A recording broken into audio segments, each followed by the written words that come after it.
ब्रह्मा मुरारी स्त्रिपुरान्धकारी भानु शशि भूमिसुतो बुधश्च गुरुश्च शुक्र शनिराहुकेतव कुर्वन्तु सर्वे मम सुप्रभातम्। गुरुर्ब्रह्मा गुरुविष्णु गुरुदेवो महेश्वर गुरु साक्षात् परब्रह्म तस्मै श्री गुरुवे नमः। मुखं करोति वाचालं पंगुं लंघयते गिरिं यत्कृपां तमहं वन्दे परमानन्दमाधवम्। ॐ वन्दे पन्नगभूषणं मृगधरं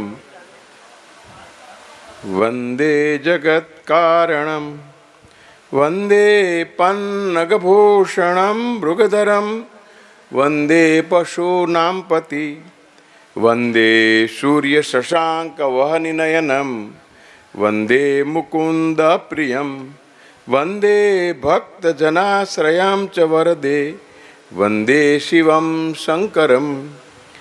चन्द्रोदयभासितशेखरे स्मरहरे गंगाधरे शङ्करे सर्पैर्भूषितकण्ठकर्णविवरे नेत्रोत्यवैश्वानरे दन्ती वक्तृतसुन्दराम्बरधरे त्रैलोक्यसारे हरे मोक्षार्थे कुरुचित्तवृत्तिमचलम् अन्येस्तु किं कर्मभिः।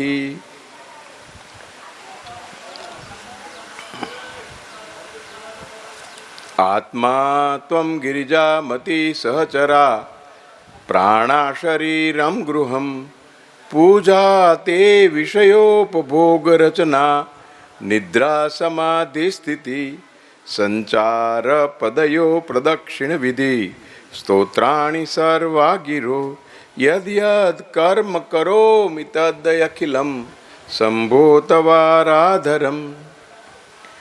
गंगा तरंगरमणीय जटा कलापम गौरी निरंतर विभूषित वाम भागम नारायण प्रियमनम गदापहारम वाराणसी पूरपति भज विश्वनाथ वाचाम गोचरमनेक गुणस्वरूपम वागीश विष्णु सुरसेपितदाद देवम वामेन विग्रहवरेण कलत्रवन्ते वाराणसी पुरपति भज विश्वनाथम।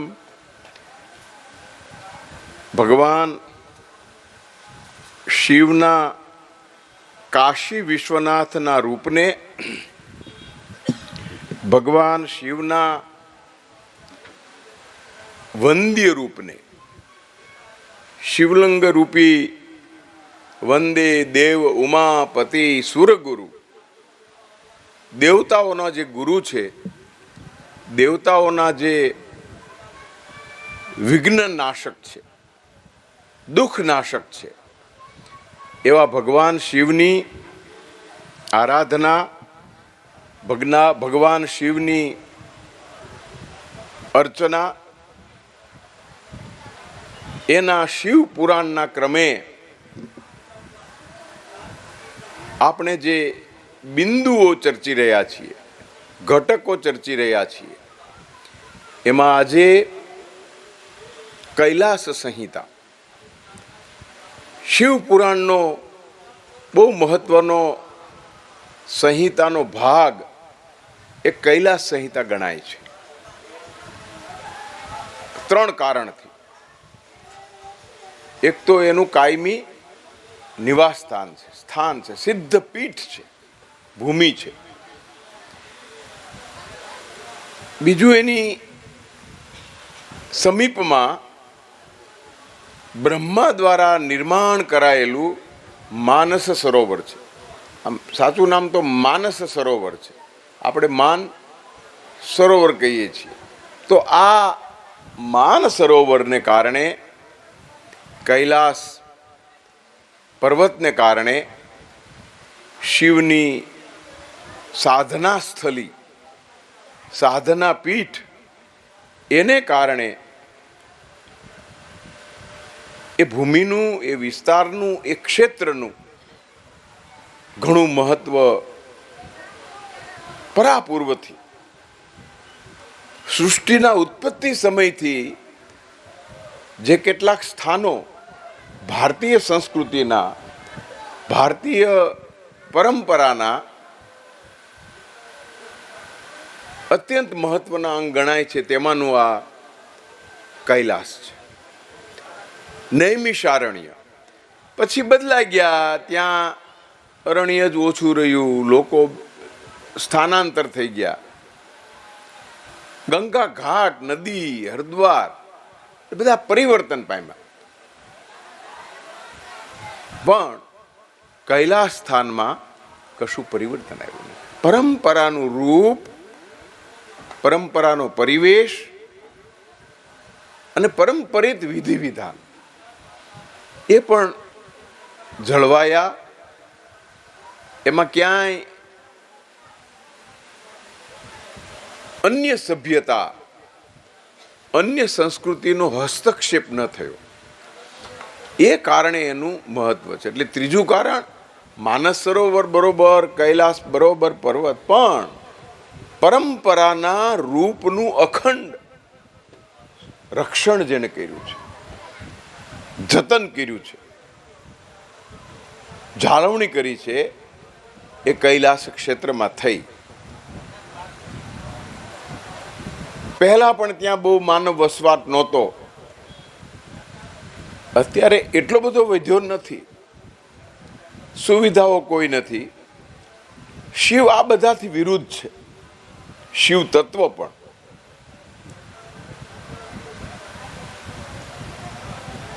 વિશિષ્ટ સેવાઓ, વિશિષ્ટ સુવિધાઓ એને કશી જોઈતી નથી.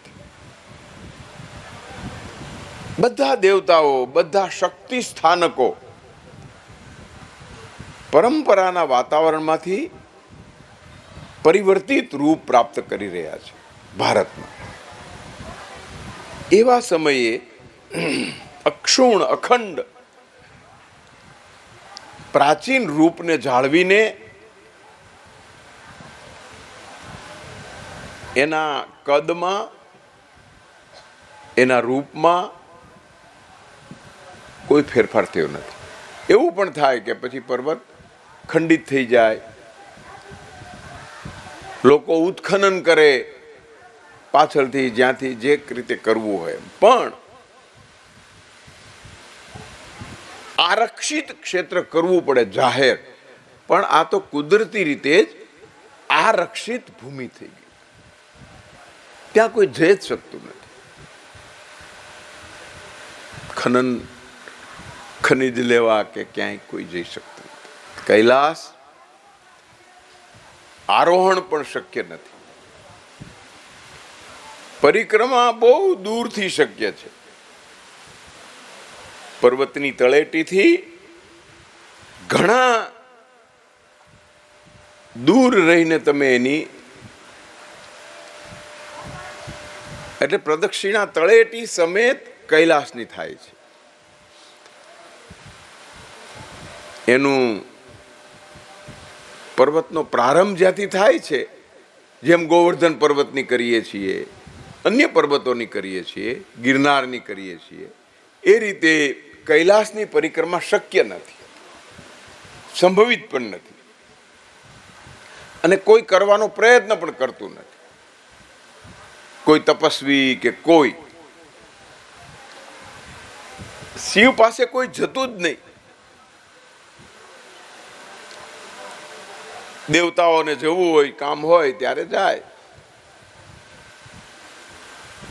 વિહાર માટે, રહેઠાણ માટે, સાધના માટે નિર્માણ કરેલી, સ્વીકારેલી આ સાધના સ્થળી છે. એ સાધના સ્થળીનું શિવ સાથે ગાઢ અનુસંધાન છે, અન્ય કોઈ સાથે નહીં. જે પ્રદેશનો એ ભાગ છે, અત્યારે જેના દ્વારા અધિગૃહિત છે, એના દ્વારા પણ એનો પ્રચાર કે કોઈ એમ કહેતો નથી કે એ તિબેટનો છે કે ચીન અધિગૃહિત ભાગ છે, એમ કોઈ કહેતો નથી. આપણું છે એમ માનીએ છીએ. કૈલાસની ઓળખ ભારતીય શૈવ પરંપરાના આદ્ય સ્થાનક તરીકેની જ રહી છે. એ અન્ય રાષ્ટ્રે હડપ કરેલી ભૂમિ તરીકે POK જેમ ઓળખાય છે એમ નથી ઓળખાતું. કહી શકે ચીન ઓક્યુપાઈડ ભારતીય લેન્ડ, એમ પણ કહેતા જ નથી, ઓળખ જ નથી. એટલે કૈલાસ એ આપણું અવિભાજ્ય અંગ છે એવું માન્ય છે અને માન્યતા રૂપે પ્રસરેલું પણ છે. ત્રીજું, કૈલાસ સાથે જે માર્ગોથી જોડાણ છે જુદા જુદા રાજ્યોનું, એમાં હવે અભિવૃદ્ધિ થઈ છે. કૈલાસ પહોંચવા માટેના વૈકલ્પિક માર્ગો એ થયા છે. કૈલાસમાં કશું પરિવર્તન નથી, કૈલાસમાં કશું રૂપાંતરણ નથી, પણ ત્યાં પહોંચવા માટેની જે વ્યવસ્થા છે એમાં ઘણા પરિવર્તનો, ઘણા શુદ્ધિ વૃદ્ધિ સુધારાઓ એ થયા છે. એટલે કૈલાસ પહોંચવું દુષ્કર નથી. કૈલાસમાં વધુ સમય રહેવું દુષ્કર છે, કૈલાસની પરિક્રમા દુષ્કર છે, પણ હવે કૈલાસ સુધી કે માન સરોવર સુધી પહોંચવું દુષ્કર નથી રહ્યું.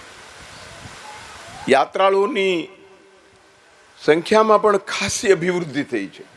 પ્રત્યેક વર્ષે દરેક વર્ષ કરતા વધુ યાત્રિકો એમાં જતા હોય છે.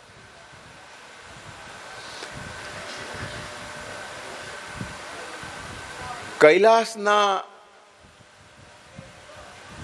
પૂજનના ત્યાં શિવલિંગ કે કશું છે નહીં. કૈલાસ ભૂમિ, કૈલાસ પર્વતના દર્શને જઈએ છીએ, શિવભૂમિના દર્શને જઈએ છીએ, માનસ સરોવરના દર્શને જઈએ છીએ. ત્યાં નિરાકાર રૂપે શિવનું તત્વ વિહરે છે. કોઈ શિવલિંગ નથી, કોઈ પ્રતિમા નથી. અમરનાથમાં તો પેલા લાથી લિંગ થાય છે, કાંઈ આરતી કોઈ કશું જ નથી. તો શિવનું એવું સ્થળ જ્યાં શિવ તત્વ રૂપે વિહરે છે, સાકાર રૂપે નહીં, નિરાકાર રૂપે વિહરે છે. ક્યાંય માનસ સરોવરના કાંઠે શિવલિંગ નથી, ક્યાંય. આપણે તો અહીં ક્યાંક આપણે ઊભા કરી દઈએ કે અહીંયા આવતા શિવ ને બેસતા હતા ને આ ઓટલો હતો ને શિવ ઓટલો, ઘણું ઊભું કરી શકે. ત્યાં કશું ઊભું થયું. સીતા મઢી ને સીતા રસોડું ને લંકામાં અમે ગયા હતા તો બધું ત્યાં ખૂબ ઊભું કરેલું છે, પણ અહીંયા એવું કશું ઊભું નથી કર્યું કે શિવની જાન અહીંથી નીકળી હતી, શિવનું આ ફલાણું હતા ને અહીં પોખણા થયા હતા, કાંઈ કશું જ નથી. કૈલાસ એક સ્થાન છે, એક સ્થળ છે, એક ભૂ પ્રદેશ છે. ત્યાં પર્વત છે અને એ પર્વતના દર્શન, એ પર્વતના રૂપ, બદલતા રૂપ, સૂર્યોદય થાય ત્યારે સુવર્ણમય થઈ જાય, પછીના સમયે રજતમય લાગે, અંધારી રાતમાં આમ બરફનો ટુકડો પડ્યો હોય એવું લાગે,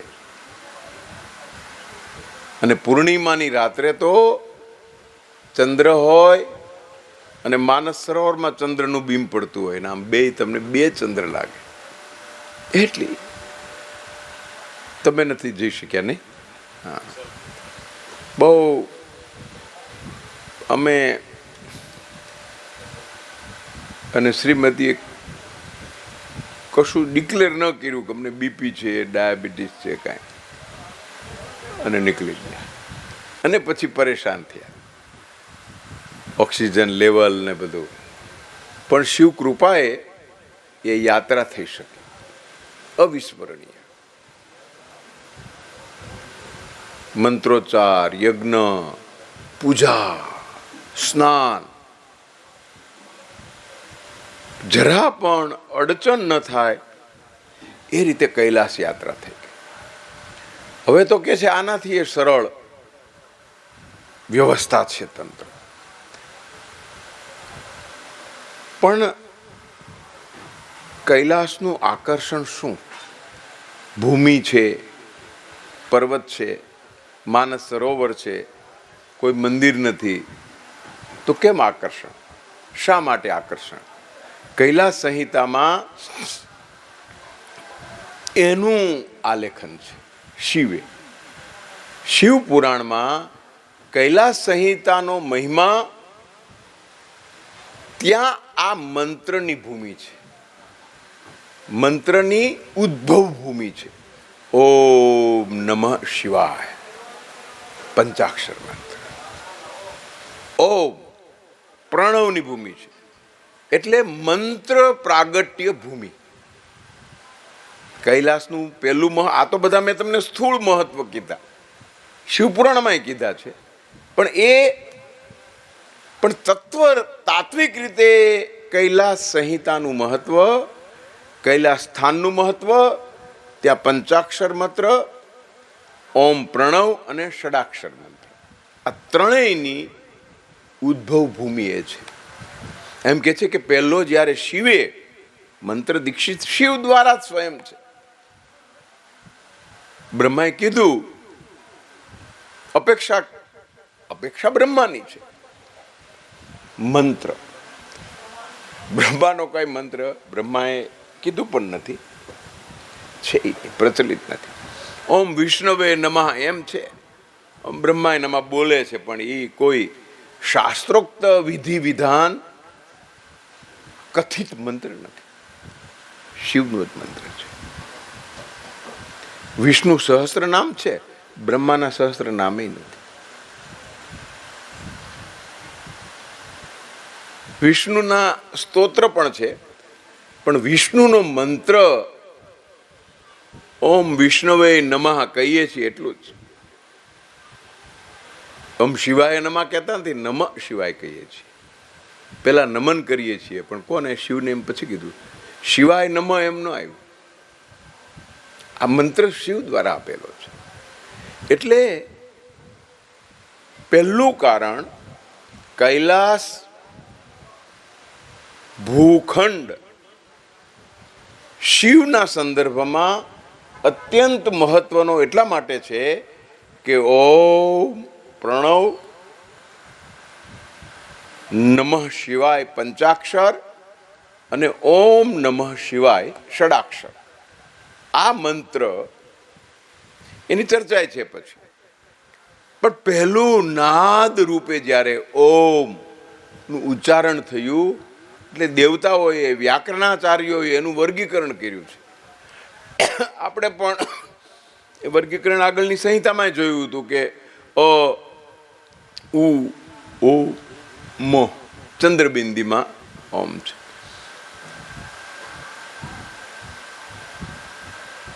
શિવ દ્વારા ઉચ્ચારિત થયેલો મંત્ર દેવતા દ્વારા સ્વીકારાયેલો અને ઋષિ મુનિઓ દ્વારા એનું અનુષ્ઠાન થયું. પછી ઓમ એનું સૌથી વધુ મહત્વનું અનુષ્ઠાન ઓમનું છે. ઘણા મેં જોયું છે કે ઓમ એમ બોલો, તમે આ ઓમ સામે કયો પછી કાંઈક પદાર્થ મોઢામાં નાખે. મહાત્મા એક હતા અમારે ત્યાં, કે ઓમ, મેં તો સરસ એમ, મેં તો એમ કીધું સરસ ઉચ્ચારણ કર્યું. ના, તમારે સામે ઓમ બોલવાનું મને કે, તો હું આ ખાઉં કે. મેં તો હોય એવું છે. એટલે પછી બોલ્યા ફરીને ઓમ, મેં પણ એની જ જેવું ઓમ. તમે તો મારા કરતાં વધુ શુદ્ધ મંત્રોચ્ચાર કરો છો, કે તમારું ગળું કેળવાયેલું છે. શિવ મહિમ્ન સ્તોત્રે પાકું કર્યું લાગે છે. મેં હા, તો જ આવો શુદ્ધ અવસર થાય. પણ ઓમ શા માટે? પ્રણવ મંત્ર, એકાક્ષર મંત્રનું જપનું મહાત્મ્ય ક્યાં? કૈલાસમાં. અને કૈલાસની કલ્પના કરીને કૈલાસનું માનસ ચિત્ર ઉપટાવીને શિવાલયમાં, ઘરમાં, પણ શિવની સમક્ષ ઓમ ઓમ એમ પાછું એનું ઉચ્ચારનું સમયનું માપ છે. અડધી ઘડી એમ આપણી દેશમાં, અર્ધ ક્ષણ એમ, અડધી સેકન્ડ. એટલે 1 સેકન્ડમાં 2 વખત ઓમ ઓમ, ત્યાં સેકન્ડ થઈ જાય. આવા શાસ્ત્રીય વિગતો, શાસ્ત્રીય ઉચ્ચારણના કાલગણના એ કૈલાસ સંહિતાનો મહત્વનો ભાગ છે. કોણે કર્યું ઓમનું ઉચ્ચારણ? ઓમ નમઃ ભગવતે વાસુદેવાય એક મંત્ર છે, પણ એ કૃષ્ણ સાથે સંકળાયેલો છે. ઓમ નમો ભગવતે વાસુદેવાય. કોઈ મંત્રો નથી, ગાયત્રી મંત્ર છે. એટલે મંત્ર ઓછા એ સારી વસ્તુ છે. ઓમ નું ઉચ્ચારણ બ્રહ્માએ જ પહેલા કર્યું અને એણે સિદ્ધ કર્યું. પ્રણવ મંત્ર, પ્રણવ પટ આખો એણે આપણી સમક્ષ મૂક્યો. પછી બ્રહ્માના પુત્રોએ, સનત કુમાર, દક્ષ પ્રજાપતિએ પણ મંત્ર સિદ્ધ કર્યો છે. અને મંત્ર સિદ્ધ ન કર્યો હોય તો આ ફળ પણ પ્રાપ્ત ન થાય. પ્રણવનું મહત્વ, મહાત્મ્ય કથામાં ખૂબ કહ્યું છે. પછી એનું ફળ, આ મુનિઓ આ બધું ખરું, પણ ફળ કોને મળ્યું? સવિશેષ. શું ફળ મળ્યું? વીરભદ્ર ગણ બીજું કઈ જાણતો નહોતો. સામાન્ય શંકર દ્વારા જ ઉત્પન્ન થયેલો, પણ અસુર કુળનો, દૈત્ય કુળનો એ હતો. ઓમ એનાથી ઉચ્ચારણ થતું હતું, બીજું કઈ થતું નહોતું. દક્ષ પ્રજાપતિ ઓમ બોલવું છે, પણ પેલું છે એટલે પણ એ પ્રાર્થનાનું વરદાન દક્ષને મળ્યું.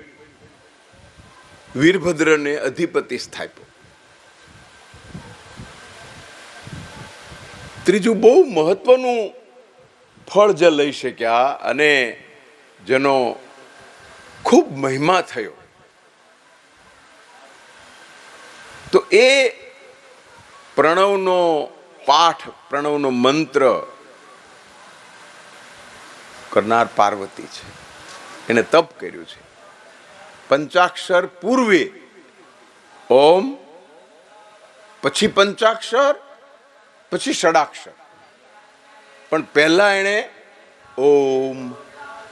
તો કે છે કે ઓમના પ્રહર સુધીના એમ ધ્વનિથી કૈલાસમાં એના પડઘા ગુંતા ગુંતા ગુંતા છેક શિવાલય સુધી પહોંચતા હતા. શિવ સ્થાન સુધી એ પહોંચતા હતા, શિવ સ્થાન સુધી એ જતા હતા. એનું રટણ, એનું અનુરણન, એના પડઘા, કુમારિકાનો અવાજ, ષોડશી,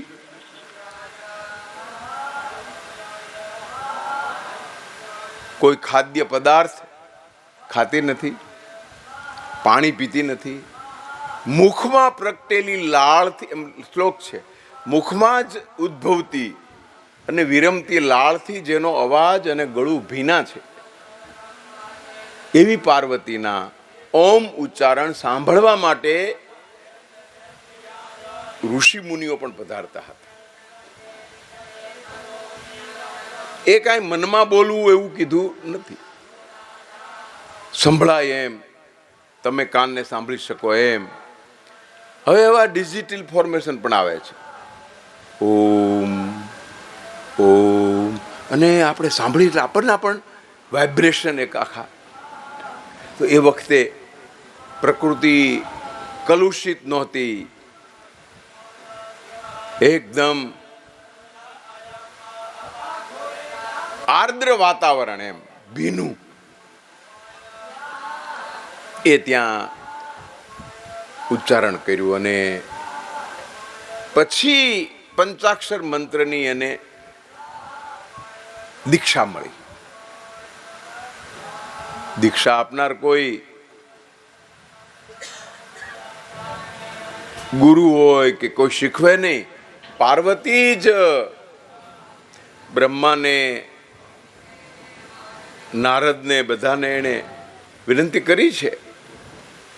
મહાન સાધિકા તરીકે પિતા લઈ ગયા છે શંકર પાસે, પણ આને આ પૂજન કે બધું કંઈક શીખવો કે જાતે જ. મારી દૃષ્ટિએ ગૌરી ચરિત્રનું મહત્વનું પાસું અધ્યાત્મ પંથે સ્વપ્રયત્ને, સ્વ અનુભવે અને સ્વ પ્રતીતિ, અને સમજાય પણ કે બરોબર છે, કોઈને પૂછ્યું નથી. પાર્વતી કેટલી આત્મનિર્ભર છે અધ્યાત્મ ક્ષેત્રમાં. આત્મનિર્ભર બનાય જ નહીં. પાર્વતી આત્મનિર્ભર છે કારણ કે એને મનથી જેને ગુરુપદ આપેલું એ શિવ છે, અને શિવ સિવાય એને કોઈનો સ્વીકાર નથી. એની એટલી બધી સમર્પણ ભાવના છે, ઊંડાણ, ઊંચાઈ ધરાવનારી, કે પાર્વતી આ કારણે શક્તિ સ્વરૂપામાં જગદંબાના કૃપા પ્રસાદને કારણે એ આ કરી શકે છે. આ વ્રત ચિંધનાર એને જગદંબા છે. આ કરવું એમ ગૌરી ચરિત્ર, ગૌરી વ્રત તરફ આદ્યુક્ત થવું, એ ચિંધનાર એને કોણ છે?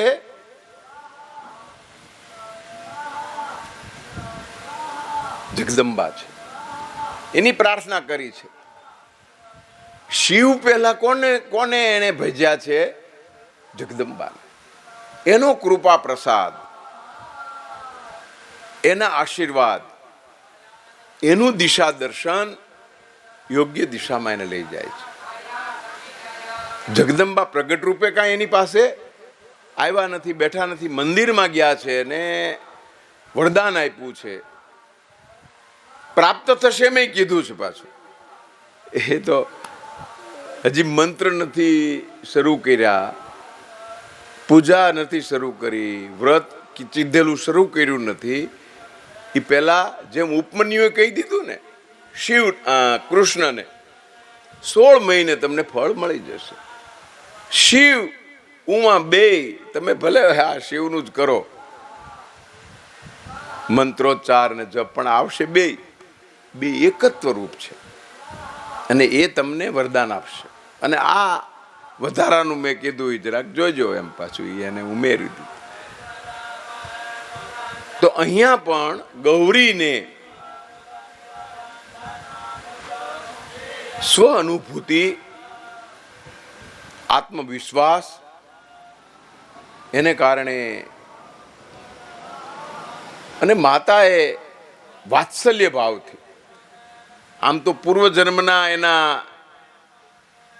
એની સાથેના સંબંધો છે, એટલે આ જન્મમાં એને જેને કહેવાય કે મદદરૂપ થયા છે. એટલે તરત જ પાર્વતી પછી ઓમ એકાક્ષર મંત્ર, પંચાક્ષર મંત્ર અને ષડાક્ષર મંત્રની સાધનામાં લાગી ગઈ છે.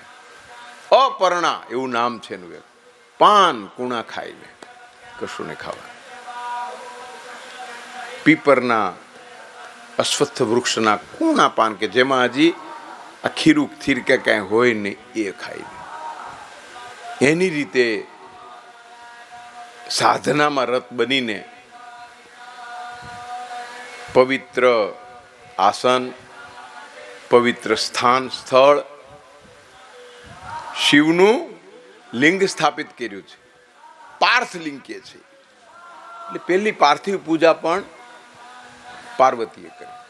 પહેલી શિવલિંગની પૂજા, જ્યોતિર્લિંગની પૂજા થઈ, પણ વ્રત માટે ત્યાં સ્થાપિત દેવતા તરીકે સ્થાન આપીને એની પૂજા અર્ચના સાધના આંખ મીચીને નિત્યરત રહી. તો ઓમનું ઉચ્ચારણ કરનારા, સાધના કરનારા, એકાક્ષર મંત્રના ઉપાસકોની આપણે વાત કરી. પંચાક્ષર મંત્ર નમઃ શિવાય,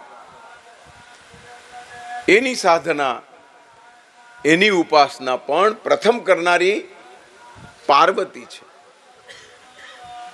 ઉપરાંત બધા દેવો છે. પ્રાર્થના કરવા આવે છે, એક બાજુ આમ મંત્રોચ્ચાર નિયમિત ચાલે છે, અને પેલા કોઈ આવ્યા, વીરભદ્ર ખાલી ઓમનું જ ઉચ્ચારણ કરતો હતો.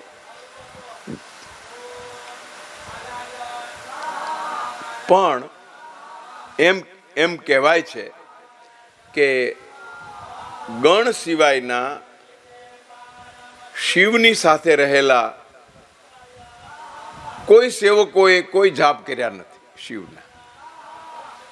શિવની હારે જ રહેતા હતા, અને કાંઈ કામ કે તો કરીએ ને વાળીએ ને ચોળીએ ને બાકી ખાઈ પીને મજા કરીએ, કાંઈ ભક્તિ કરી નથી.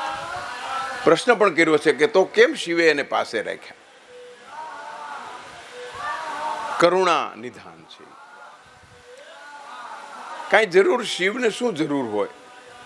શિવને એવી શું આવશ્યકતા હોય? કશી જ નહીં. તો આવી પાપી, પીડિત એવી સૃષ્ટિને શા માટે પોષી, સ્વીકારી રાખી નજીકમાં જ? કાંઈ મંત્રો ન કરે, એની કાંઈ પૂજા ન કરે, કાંઈ. જે દેવને આખું વિશ્વ નમે છે એને એના સેવકો તો બસ આમ કે હા, એ કાંઈ કશી જ એને ગતાગમ નથી. વીરભદ્ર ઓમ સિવાય ઉચ્ચારણ કરતો નથી, પણ એની સમીપ કુબેર નિવાસ કરે છે. કુબેર નમઃ શિવાયનો નિયમિત જાપ કરે છે. દેવતાઓ આવે, એનો જાપ કરે. નારદ એના સતત મંત્રોચ્ચાર કરે છે, અને પાર્વતી તો છે જ. નારદને નમઃ શિવાય મંત્રોચ્ચારના જાપના ફળ રૂપે નંદી સાથે અનુબંધ સધાયો. નંદીને લાગ્યું કે આ બહુ નામ લે છે ભગવાનનું, એટલે આપણો પ્રીતિપાત્ર. નંદી એને શરીરે માથું ઘસે, નંદી એની સાથે ઊભો રહી જાય, અને એટલે જ નંદીએ પછી એને કીધું કે ભાઈ આવું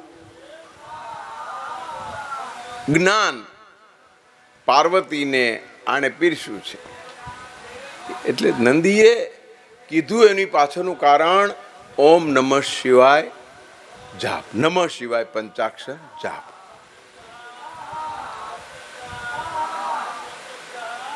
અખંડ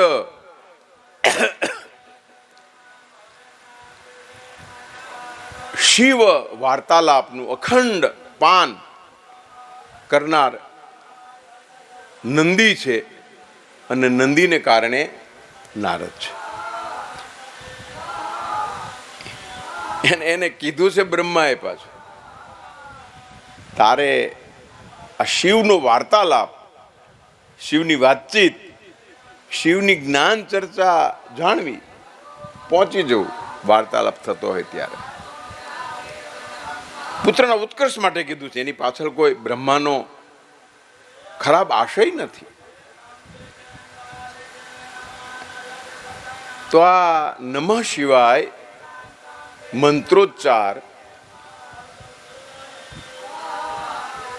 એના મંત્રોચ્ચાર કરનારાઓ અને એનું ફળ એ આપણે જોયું.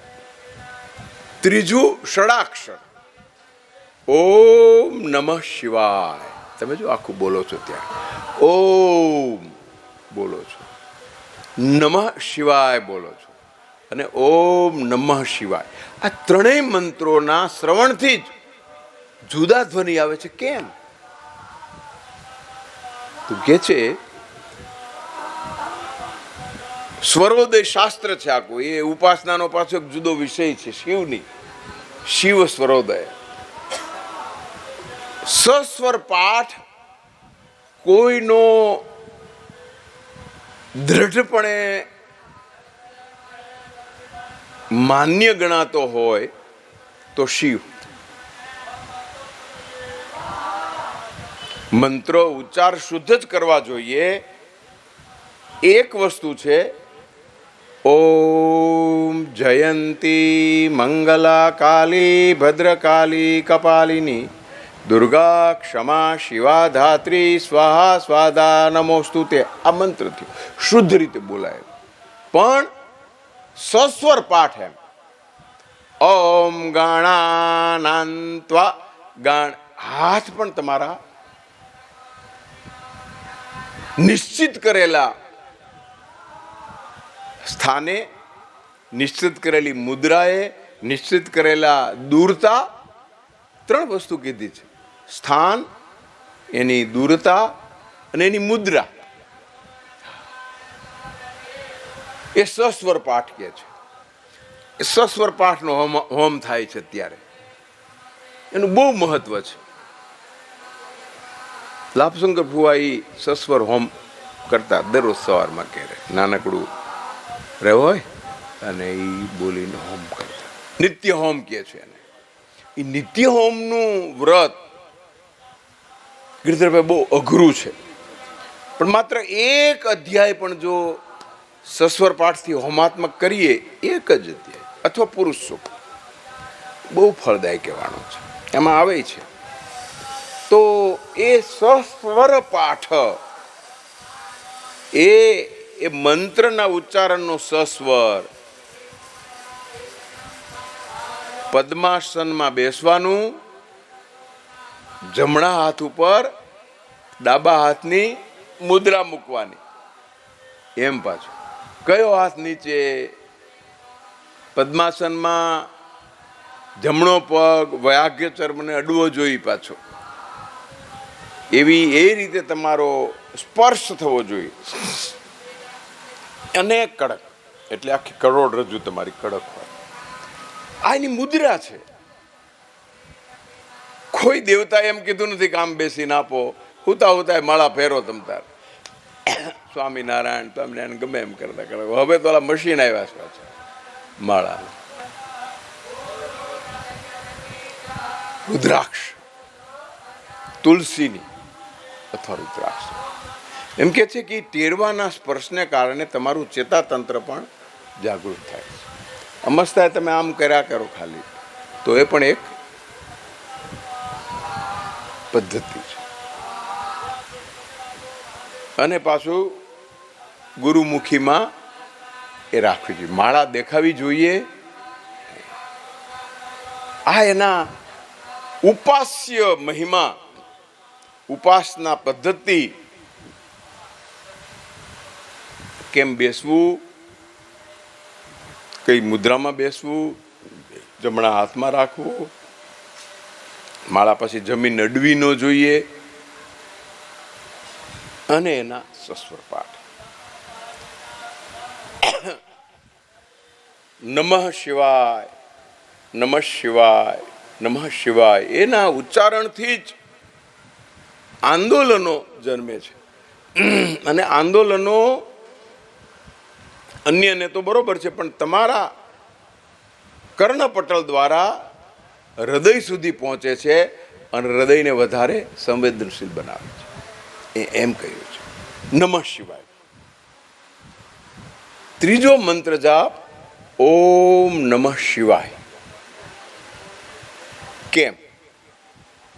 એકાક્ષર બરોબર, પંચાક્ષર બરોબર, એકાક્ષર ને પંચાક્ષર કરો એટલે પછી સાથે કરવો કેમ જરૂરી?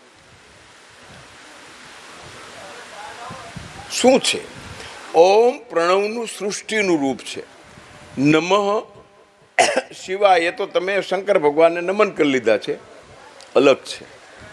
આમાં તમે સૃષ્ટિ સાથે શિવને જોડો છો, તદાકાર થઈ જાઓ છો, એટલે તમારી જવાબદારી પણ વધે છે અને પ્રાપ્ત પણ કાંઈક વધારે થાય છે. ઓમ નમઃ શિવાય, ઓમ નમઃ શિવાય.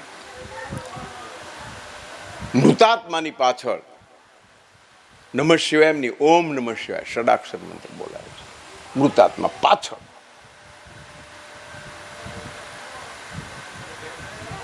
જીવાત્માને જ્ઞાન અર્પણ કરતી વખતે, દીક્ષા અર્પણ કરી વખતે ષડાક્ષર મંત્રનો મહિમા છે. યજ્ઞોપવિત કે જે કાંઈ તમે વિધિ ધારણ કરો એમાં નમઃ શિવાય એમ નથી, અને એમાં ઓમ એકલું પણ નથી.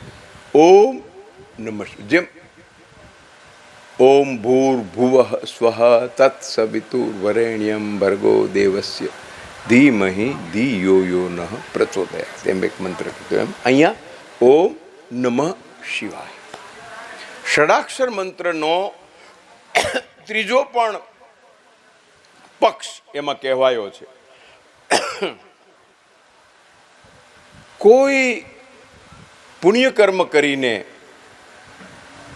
સંકલ્પ માટે જ્યારે તમે ઉચ્ચારણ કરતા હો ત્યારે ષડાક્ષર મંત્રની આવશ્યકતા. તન્મે મનઃ શિવ સંકલ્પમસ્તુ ઓમ નમઃ શિવાય, એનો આવશ્યકતા છે. એટલી સંહિતાની વિગતોની મૂકી છે. તો અકાર, ઉકાર, મકાર, નાદ અને બિંદુ. ઓ જો ઈ વચ્ચે નાદ આવ્યો, મ નું બિંદુ મ. ઓમ મ આખો નથી ઉચ્ચારતા, મનું બિંદુ આવે છે ખોડોમાં, એટલે પછી બિંદુ કીધું છે. શું છે? તો એનો અકાર છે એ મહાબીજ રૂપ છે, અકાર. બીજું કીધું ઉકાર એ પ્રકૃતિ સ્વરૂપ છે, મકાર બીજવાન રૂપ છે, નાદ અનુગ્રહ છે, અને બિંદુ છે એ તિરોભાવ રૂપ છે. આ તિરોભાવ શું, મહાબીજ શું, પ્રકૃતિ સ્વરૂપ શું અને બીજવાન શું, એની સ્થાપના રોપણ વિધિની એમાં વાત છે. બ્રહ્મા, વિષ્ણુ, રુદ્ર, શિવ અને મહાદેવ, આ પાંચ અકાર, આકાર, ઉકાર, મકાર અને બિંદુ, એમાં આ પાંચેય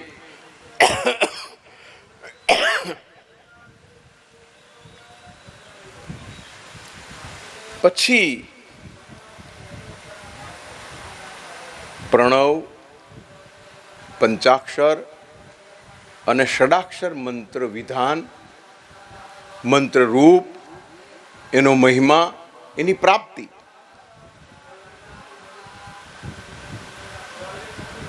ક્યાંય એવું નથી કીધું કે સંપત્તિ પ્રાપ્તિ માટે આ, સ્વાસ્થ્ય માટે, તમારું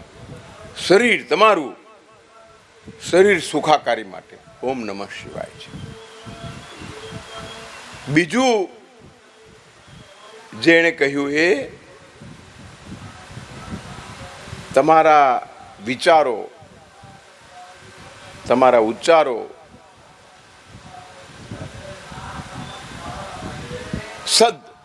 સત્યમય બને. હવે પહેલું મેં કીધું કે તમારા પોતાના શારીરિક આરોગ્યમય રૂપ માટે, બરોબર. પછી કહ્યું તમે ચિત્તથી, કાર્ય તો પછી આવે, ભૌતિક પછી આવે, પણ ચિત્તથી તમે શિવમય બનો અને સદાચારી બનો, સદવિચારી બનો, કલ્યાણમય ભાવવાળા બનો.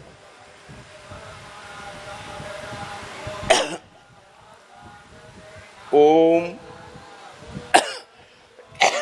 એની મંત્રની વાત છે. નમઃ શિવાય એ શા માટે? નમઃ શિવાય તો એમાં કહ્યું કે તમારી ઈચ્છા પૂર્તિ માટે, પૂર્તિ માટે એમ કીધું, સફળ થાય એમ ન કીધું. તમારી ઈચ્છામાં બળ મળે, તમારી કામનાને દ્રઢ વધારે બનાવીશું. બીજું પણ કીધું નમઃ શિવાય.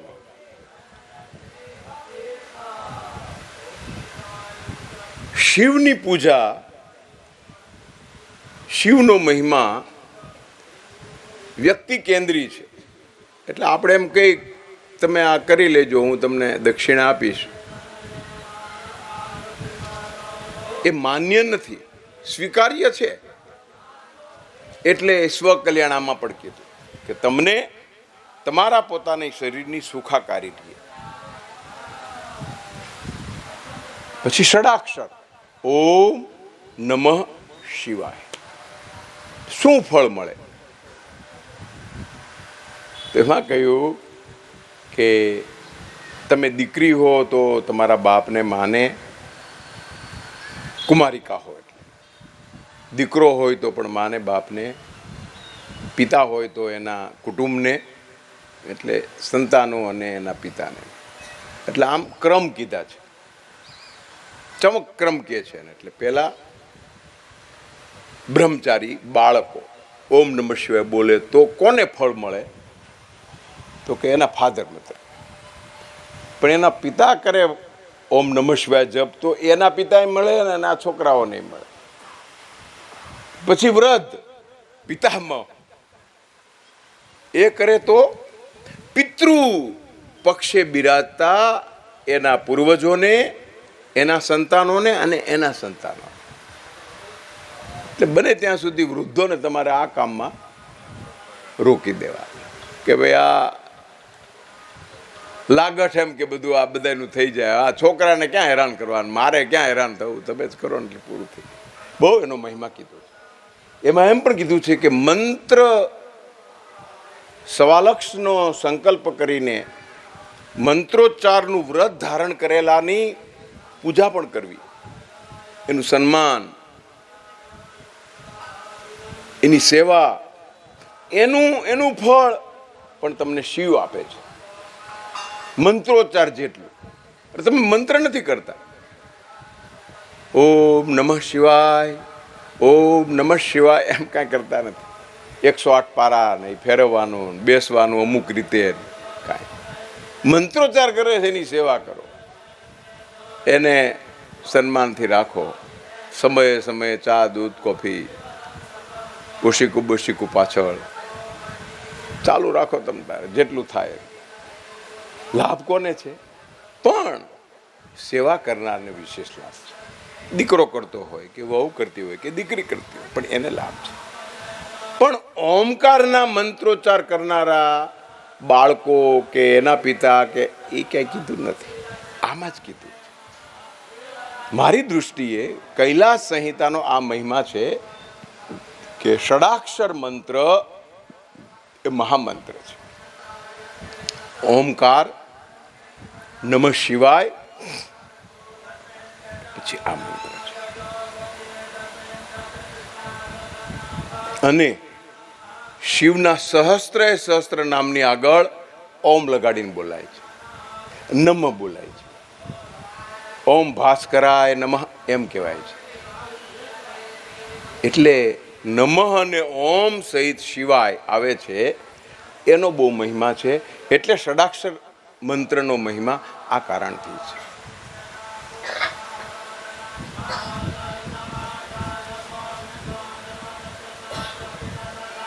મંત્ર સાધનાની વાત કૈલાસ સંહિતા સાથે કેમ ગૂંથાયેલી છે?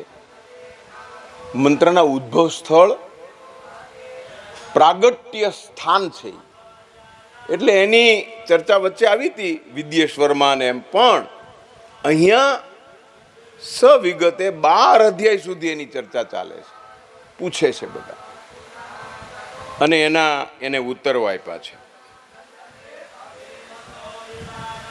પછીના ભાગમાં આ શિવભૂમિ, આ કૈલાસ ઉપર આ મંત્ર ફળ, મંત્ર મહિમા, પણ એ સિવાય શું, તો 5 વસ્તુ કીધી છે કૈલાસ સાથે સંકળાયેલી. એક તો ક્ષમાપના સ્તોત્ર, કૈલાસનું રૂપ ધારણ કરીને કોઈ સ્થાને પણ તમે કરો, પણ એનું મહત્વ કૈલાસમાં વિશેષ છે, કારણ કે ત્યાં સાક્ષાત શિવ છે અને તમે એની ક્ષમા માગો છો, ક્ષમા આપે છે. ઓલા પહોંચવાના છે, અને આ અષ્ટાધ્યાયી રુદ્રી સ્તોત્ર કોઈ પણ એમ કીધું છે કે દેવતાઓએ કરેલા સ્તોત્ર કરતા શંકરાચાર્ય સ્તોત્રનો વિશેષ મહિમા છે એમ કીધું છે. મેં પ્રશ્ન કર્યો કે ભાઈ દેવતાઓએ, બ્રહ્માએ કે વિષ્ણુએ કરેલા સ્તોત્ર જ્યાં પહેલાં થયા છે એ આપણે કરીએ એ સારું નહીં વધારે? તો કીધું કે તો સ્તોત્ર કરીને એને ફળ લઈ લીધા છે. શંકરાચાર્ય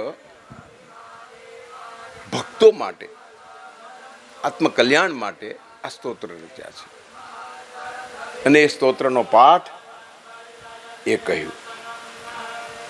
ચોથું જે બહુ મહત્વનું કહ્યું એ શિવ સહસ્ત્ર નામ, ત્યાં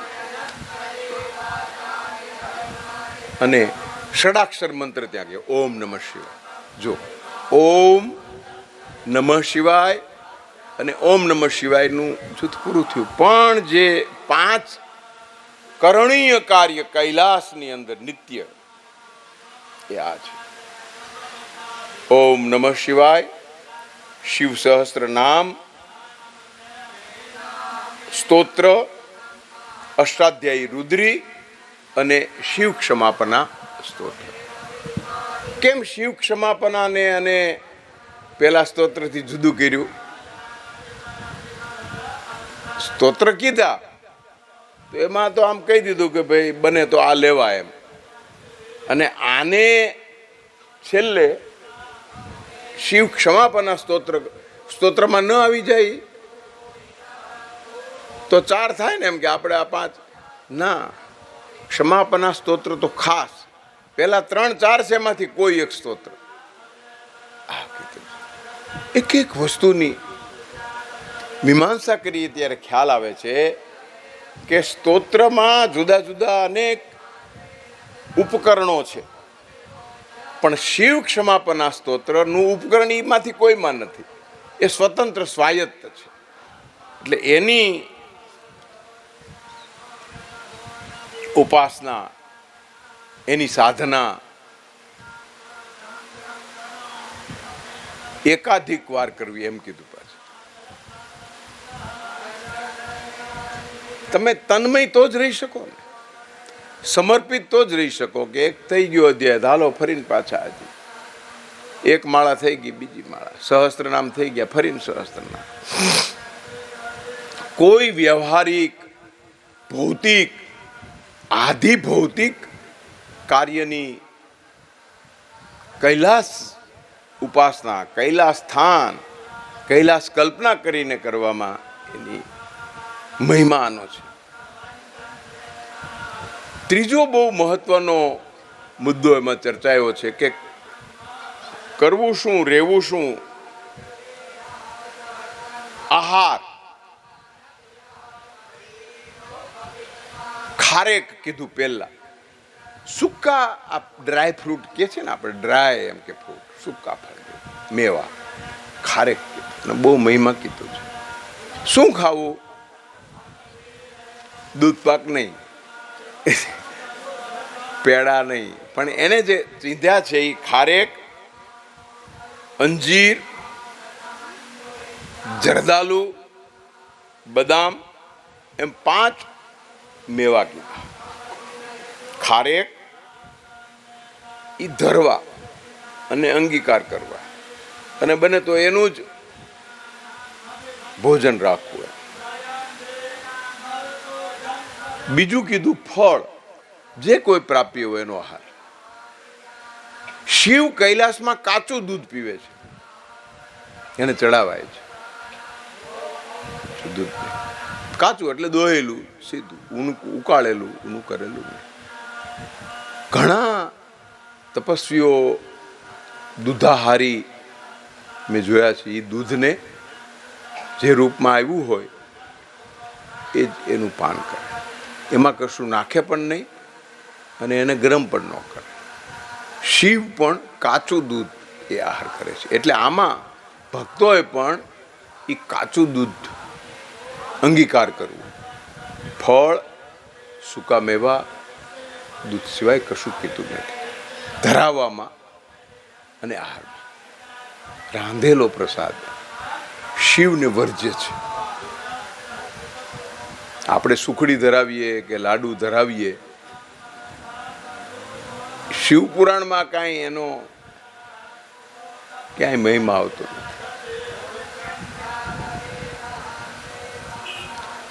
કેમ કે પાર્વતીને ક્યાં સમય છે બનાવવાનું? ક્યાંય આજ છે ને આજ ખાવાનું તમારે, કાંઈ વાંધો નહીં,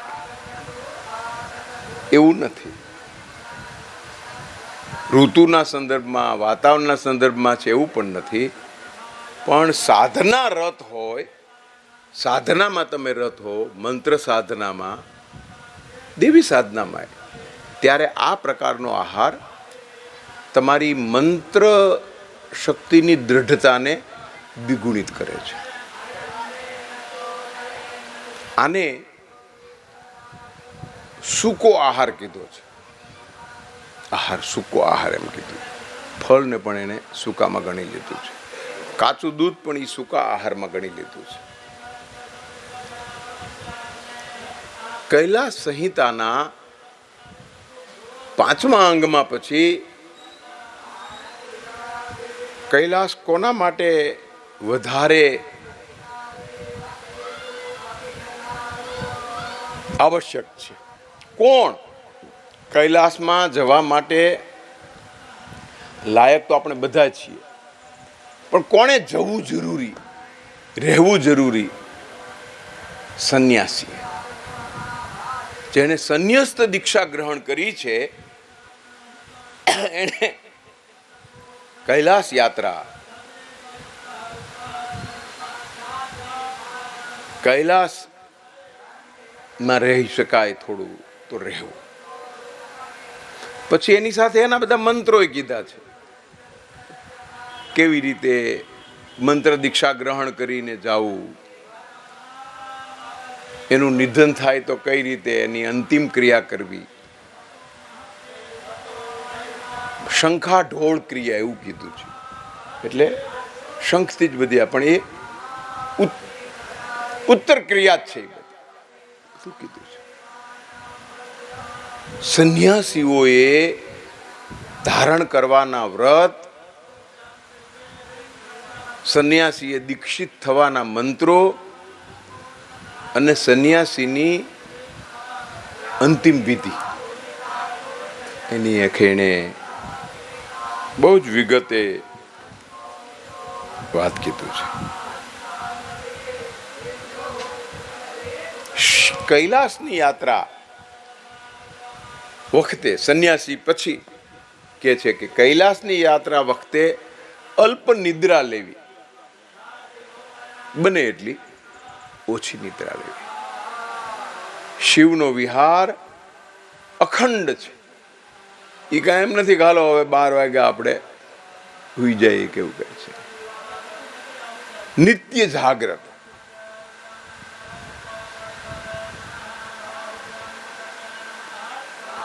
એણે જે ધારણ કરી છે આ ધરતી, આ આખો રૂપ, એમાં જ એણે કહ્યું. શ્લોકમાં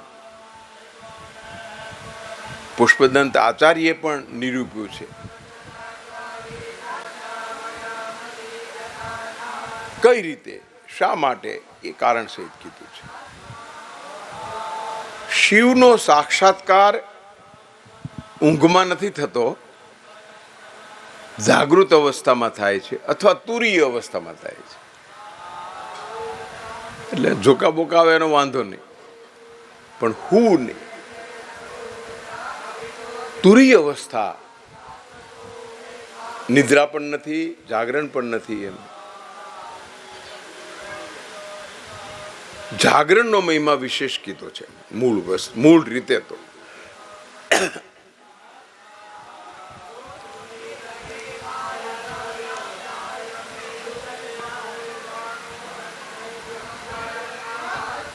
મંત્ર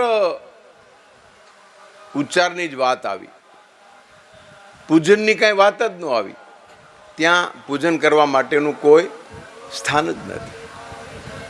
કૈલાસ સંહિતા એવી સંહિતા છે કે જ્યાં સાક્ષાત શિવ વસે છે, બસ. પ્રતિકાત્મક રૂપે ક્યાંય છે નહીં. તમે કોઈક જાડવાને એમ કે આઈને શિવ વડતા હતા, હાલો અહીંયા આપણે ધરાવી દીધા, એ કાંઈ નથી. એટલે ત્યાં કૈલાસ સંહિતામાં શિવ નિર્માલ્ય કોને ગણવું? નમણ આપણે જે લેવાનું હોય એ શું લેવી? પૂજનાંત કેને ગણવું? પૂજનનો અંત કેને ગણવું? આવા પ્રશ્નો કર્યા છે. અને આ ત્રણેય પ્રશ્ન બહુ સાવ સામાન્ય નથી. શિવ નિર્માલ્ય કેને ગણવું? નમણ કેનું લેવું? અને પૂજનનો અંત ભાગ કેને ગણવું? શું? બહુ શુદ્ધ ઉચ્ચાર કરે છો, એકદમ પરફેક્ટ ઉચ્ચારો છે.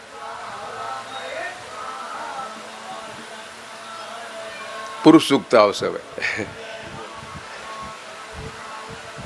બહુ સાચી રીતે આપણે એને કીધું. અને કેનું નમણ, કેને શિવ નિર્માલ્ય ગણવું? એટલે પગે કચડાય નહીં કે આ બધું શું અમારે કાળજી શું લેવી? અને પૂજનનો અંત કેને ગણવું? એણે સરસ કહ્યું છે કે તમારી પાસેનું અનાજ કે અન્ન ક્યાંય ઢોળાવું, વેરાવું ન જોઈએ. એ શિવ નિર્માલ્ય થઈ જાય પછી શિવને ધરાઈ ગયું, પડી ગયું. હવે એ અભક્ષ્યા ભક્ષ્ય કરનારા પ્રાણીઓ ખાય. અમે ગયા ત્યારે ઓલું સ્વાઇન ફ્લૂનું બધું અહીં ચાલતું હતું, ઓલા બર્ડ ફ્લૂનું. તો ઉર્મિલાભાઈ થેપલા બધું હતું, તો કે આ કુકડા આટલા બધા છે તો આપણે નાખીએ થોડાક. હવે કુકડાનો તો આપણે જાણીએ શું થવાનું હોય ન્યાય, પણ થયું નાખીએ એટલે નાખ્યા. ત્યાં ઓલા કુકડાને ભગાડી મૂક્યા અને આને લઈને ડસ્ટબિનમાં નાખી દીધા. એટલે ભાઈ આ પુણ્ય કાર્ય રળવું હતું ને, તમે આ ક્યાં લાવ્યા એમ કે. બર્ડ ફ્લૂ, બહારનું કાંઈ ખવડાવવાનું તમે કાંઈ આપી ન શકો. બહુ આપણને આમ આશ્ચર્ય થાય અને આઘાત લાગે કે આવું સદભાવથી આપણે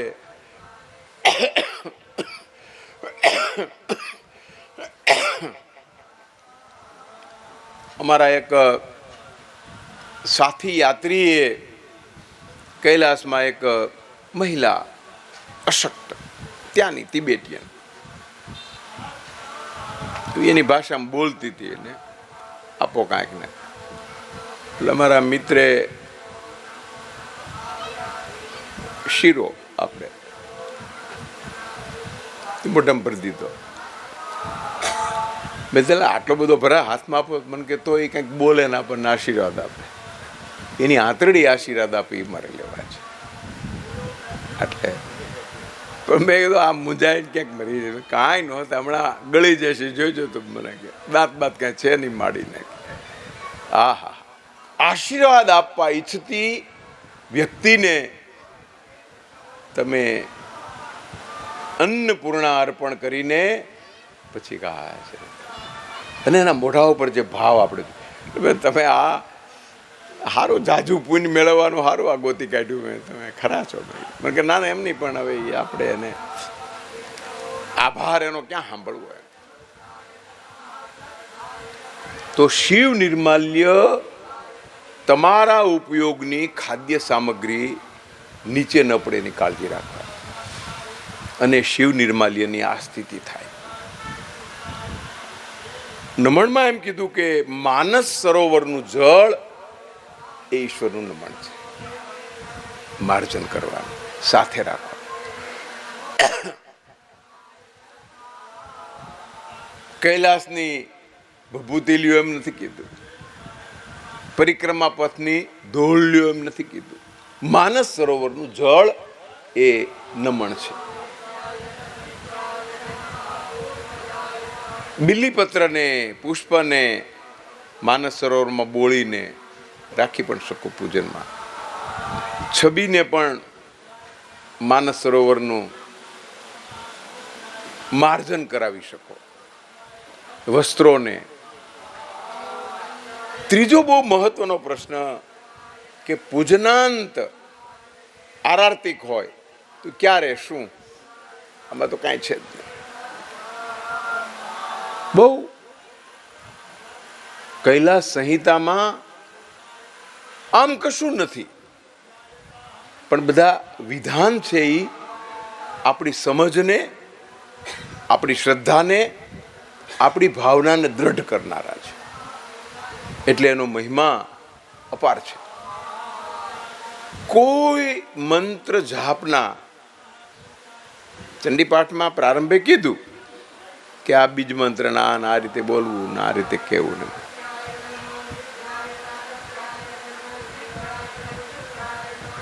આટલું વિગતથી કોઈ દેવતાના મંત્રની ચર્ચા કોઈ પુરાણમાં થઈ નથી. કોઈ પુરાણ. શિવ પુરાણની મહત્તા આ કારણે છે, શિવ કથાની મહત્તા એ કારણે છે કે એમાં નિરૂપાયેલી સામગ્રી વ્યક્તિના સર્વાંગીણ પાસાને એ ચર્ચે છે. બધું અધૂરું લાગે, કેટલુંક અપૂર્ણ લાગે, કેટલુંક સામાન્ય લાગે સાવ ઘણાને, પણ આમાં કશું વધારાનું નથી, કશું અપૂર્ણ નથી. દરેક પ્રશ્ન, સમસ્યા એનું સમાધાન નહીં, એનો ઉત્તર જ.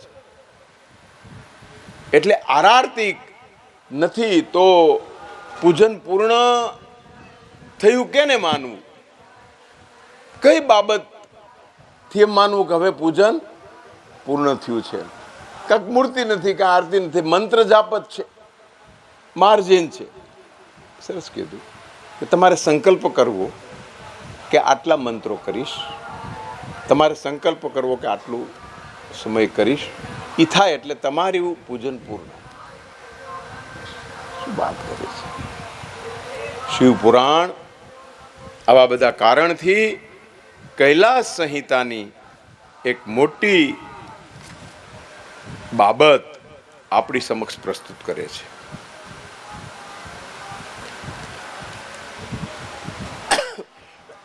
કૈલાસ સંહિતામાં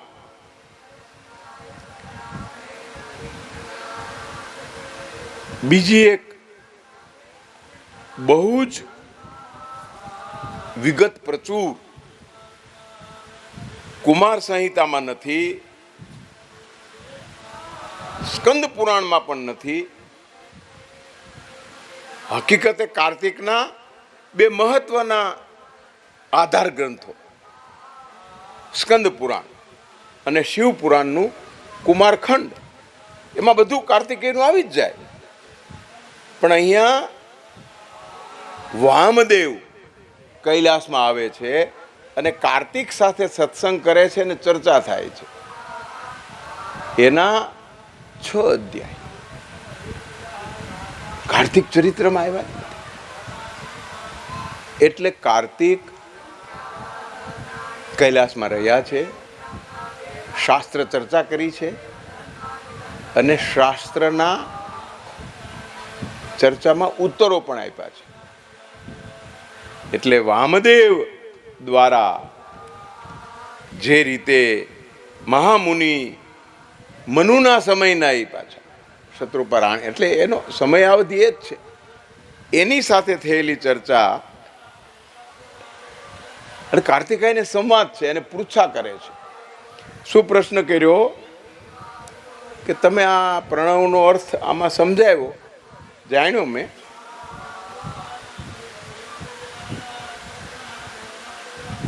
કયા સમયે કઈ દિશામાં એ તમે કહ્યું.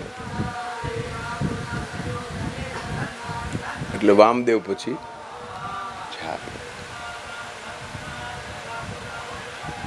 પૂર્વાભિમુખ રાખવાનો છે અને સવા ઘડીથી માંડીને સવા દિવસ સુધી અખંડ રીતે તમે કરી શકો પાઠ. આવા 11 પ્રશ્નો કાર્તિકના છે. અને એ બધું પૂરું થાય પછી કાર્તિક પોતાના તરફથી પાછો મુદ્દો મૂકે છે. એટલે શિવ તત્વ પરત્વેની એની શ્રદ્ધા, શિવ ઉપાસનામાં એનો દ્રષ્ટિકોણ અને શિવ ઉપાસના સાથેનું એનું સાયુજ્ય કાર્તિકનું છે. શ્રદ્ધા છે, શિવના અસ્તિત્વને એ માને છે, શિવના અસ્તિત્વને એ સ્વીકારે છે. એ ક્યારે ખ્યાલ આવે છે કે શિવના દ્વૈત અને અદ્વૈત સિદ્ધાંતની ચર્ચા મૂકે છે કાર્તિક.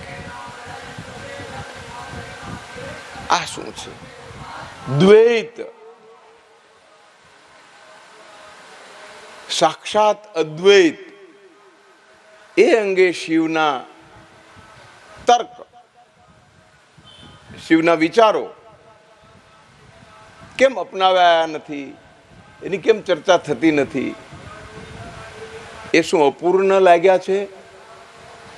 બહુ સરસ જવાબ આપ્યા છે.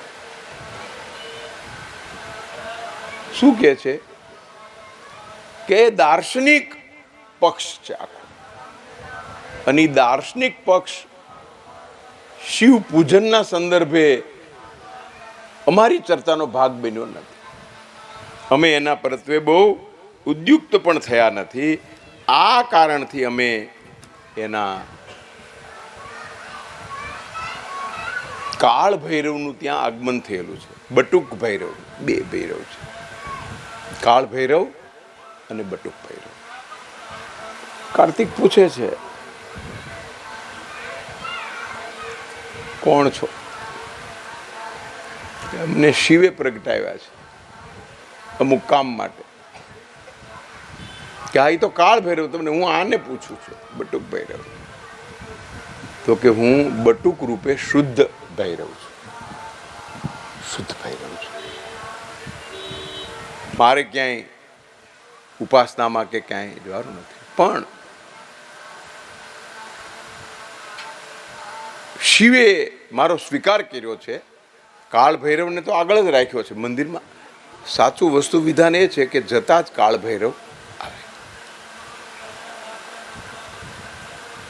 ગણેશ અને હનુમાન પછી આવે. ઉમા બિલકુલ લિંગની પાછળ. એટલે તમે આમ નમસ્કાર કરો છો એ કોને જાય છે? બંનેને.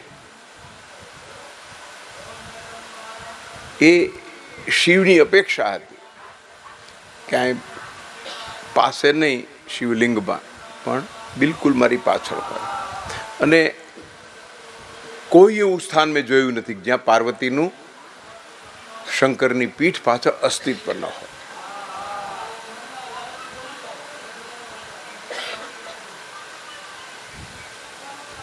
એટલે બટુક ભૈરવ કે છે કે ભાઈ એટલે અમે અહીંયા શિવ પાસે જાય છીએ. ઉત્સુકતાથી એ પણ સાથે જાય છે, જાઓ કે સાથે. શિવ કાર્તિકને કહે છે,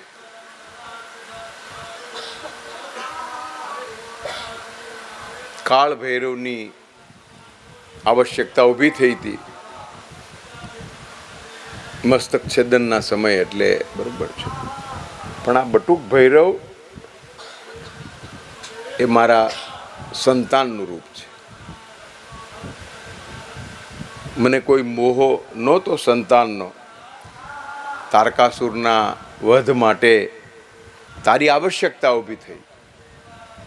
પાર્વતીએ ગણેશને રાખ્યા, પણ આ બટુક ભૈરવ એ મારું સારૂપ કલ્પન એમ કહ્યું છે, એટલે મારું રૂપ છે. બટુક ભૈરવની ઉપાસના પણ તંત્રમાં અને શાસ્ત્રમાં કીધી છે. એને આહાર ધરવો શું એ કીધું છે. બટુક ભૈરવનું કોઈ કાર્ય શિવ કથામાં ક્યાંય દેખાતું નથી, ક્યારેય ક્યાંય. એટલે પછી એની ખૂબ તત્વ ચર્ચા થઈ છે કે શિવ આવશ્યક જ રાખે છે, આવશ્યક જન્માવે છે એમ નથી. અનાવશ્યક પણ આ પૃથ્વી ઉપર હિતકારી છે. આવશ્યકતા પૃથ્વીને છે, ભલે રે વિહેરે. બીજું એમ પણ કહ્યું કે એનું બટુક રૂપ એ જે પોતે ક્યારેય ધારણ કર્યું નથી, જે રૂપ એ તો અજન્માનો લોકા છે, એટલે બટુક રૂપ એને ગમે છે. શિવનું ક્યાંય બાળ રૂપ રામના અવતારના બધાને મળે છે, બાળ રૂપ નથી. બટુક ભૈરવ આ બાળ સ્વરૂપ છે, પણ એ કોઈ બાળ લીલા કરતું નથી, એટલે વધારે ગમે છે. એના કોઈ બીજા કૃષ્ણના કે રામના એવા કોઈ તોફાનો નથી. જપ તપ એમાં લીન એ ભૈરવ છે.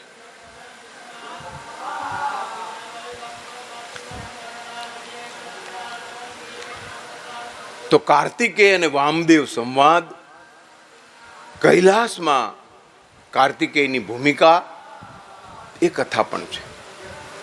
કૈલાસ કેટલા, આ પણ એક બહુ મોટો ચર્ચાનો નહીં, જિજ્ઞાસાનો પ્રશ્ન છે. કયો કૈલાસ વધારે ઉત્કૃષ્ટ મહત્વનો? એટલે કીધું કે ભાઈ કૈલાસ નામ જ મહત્વનું છે, ધામ જ મહત્વનું છે, પણ એ 5 સ્થાને છે. કૈલાસ એનું અસ્તિત્વ છે, એનો મહિમા પણ છે, અને ત્યાં શિવે શું કર્યું, ક્યારે ગયા એ કૈલાસમાં, એની પણ માન્યતા શાસ્ત્રમાં નથી, લૌકિક શાસ્ત્રમાં છે. એટલે એના અસ્તિત્વના પ્રશ્નો નથી, એ શ્રદ્ધાના પ્રશ્નો છે. એ તો લોક શ્રદ્ધા છે. મને એમ શ્રદ્ધા હોય કે આમ એ મારો વ્યક્તિગત સવાલ છે, પણ એ સ્વીકાર્ય થઈ ગઈ છે. લોક શ્રદ્ધા સ્વીકાર્ય થઈ ગઈ કે હા બરોબર સાચું. એટલે એ કૈલાસનું શ્રવણપાન કરવું, એ કૈલાસની વાતચીત કરવી, એ કૈલાસની કર્તૃત્વની ભૂમિકા સમજવી, એ પણ કૈલાસનું ફળ આપનારી બાબત ગણાય છે. એટલે મેં શિવ તત્વ વિચારમાં કૈલાસ તત્વ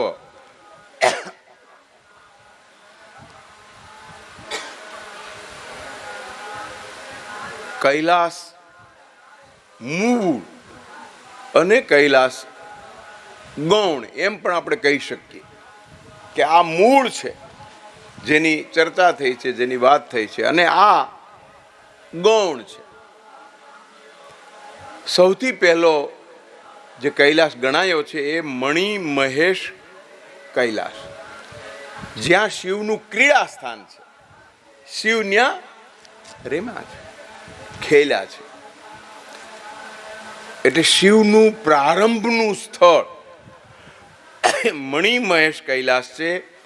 હિમાચલ પ્રદેશના ચંબા જિલ્લામાં આવેલું છે.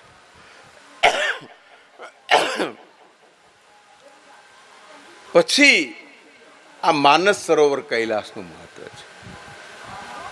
ત્યાં શિવ અને પાર્વતી નિવાસ કર્યા છે. કુબેરને ત્યાં રાખ્યો છે.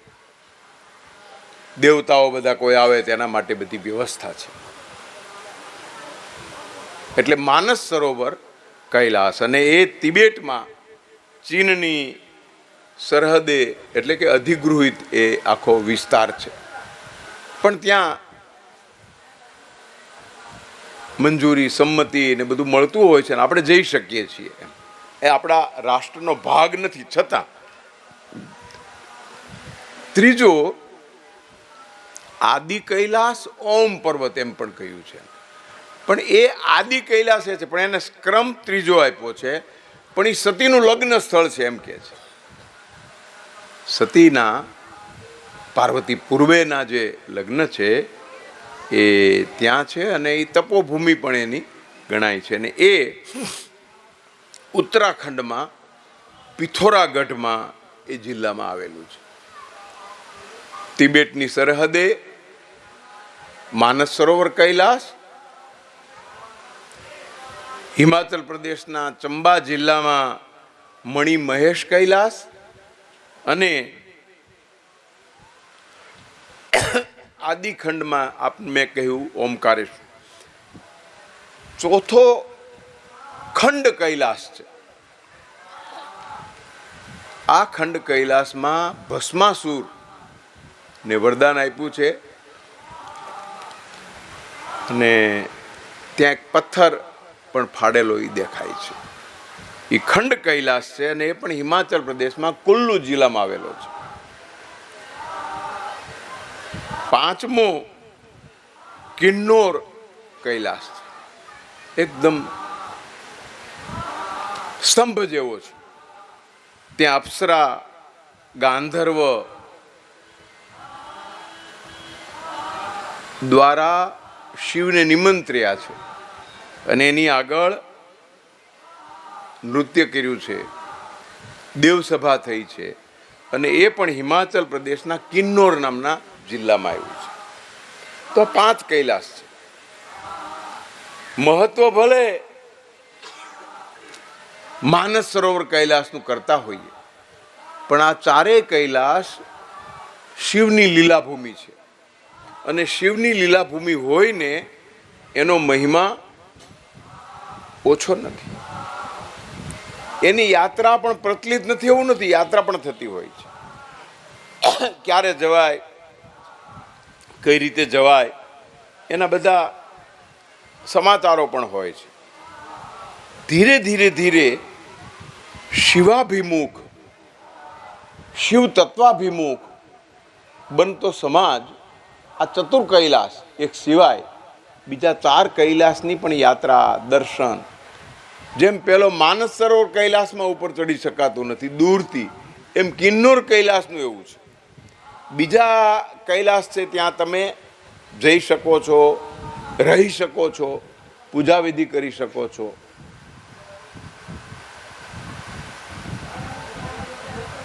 શિવનું આદિ રૂપ સાચવીને બેઠેલો મણિમહેશ આદિ રૂપ પ્રારંભે ત્યાં હતા.